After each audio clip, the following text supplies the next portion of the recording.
Alright, so today we're going over our unboxing of the GoPro Hero. This is the basic version, GoPro's base model camera. It does work for a lot of good things for outdoors especially though. This one, the big difference between it and everybody sees the Hero 3s, Hero 4s now, is the resolution. So it says right here on the side we've got 1080p, it's 30 frames a second, ultra wide lens like all of them. To get 60 frames you have to drop it down to that 720p, but you can still get that 60 frames a second to kind of play around with your slow motion if you want. It does come with a few accessories, we'll get into that when we open it up. These are on Amazon right now for just over $100. So while it doesn't have all the features of the 3 and 4, it's a really good entry-level model for a lot of people. So that's why we got it, just as kind of a play around camera to see what we can do with it. So we'll go ahead and stop for a second and we'll get it unboxed. Alright, so again, this is the Hero, and we'll go ahead and open it up and see what we get inside. There are a few things that are different with this model than the original Hero, and we'll kind of show that. They've changed the case on it. See if I can get this.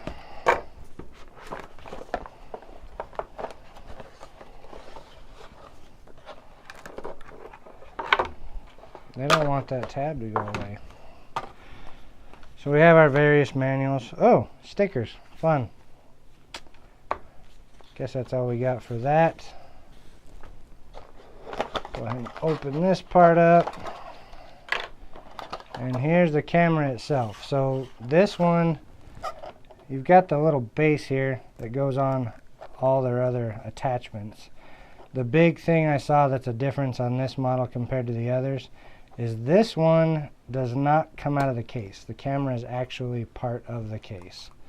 So the only thing you can really do is this is the waterproof back, and the camera, as you can see, it does not come out of that case.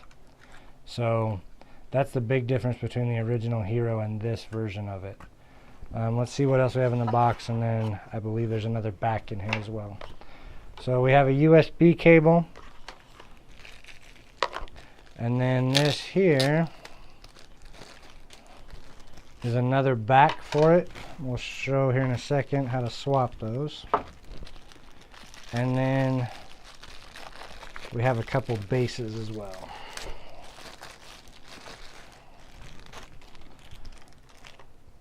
So we got a flat base that snaps into that bottom piece, and then this one has a curved one. So for when Mike can put one on his helmet from when he looped his other one. And then we have the base lock that goes with it as well. So again, there's two backs on it, and those can come in handy for a couple reasons.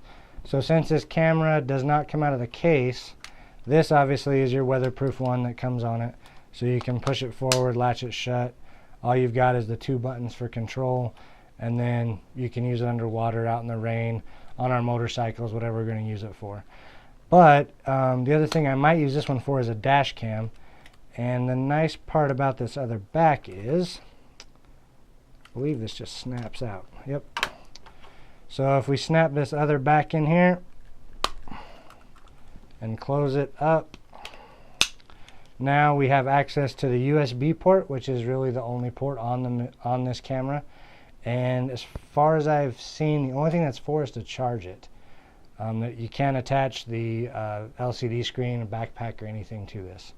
And then the only other thing it does is you have the slot for your micro SD card, which it does not come with an SD card. Obviously, this is what was in the box. So you have to get your own SD card, and then you're basically good to go. I'll put a link to another video on a separate channel that has an overview of the features it has when you do set it up and use it as a dash cam or for your other options. There is a big difference. The other reason to use this is if you are going to use the onboard mic, you can't plug an external mic into this. So when you have this back off, the openings on it allow the sound to get in, and there's a lot more sound coming in with this back on. When you have the weatherproof back on, you're not going to get hardly any sound through it. It's terrible. And so in that case, you're going to want to use an external sound device like a Zoom or something else, because you're just not going to get any sound through this.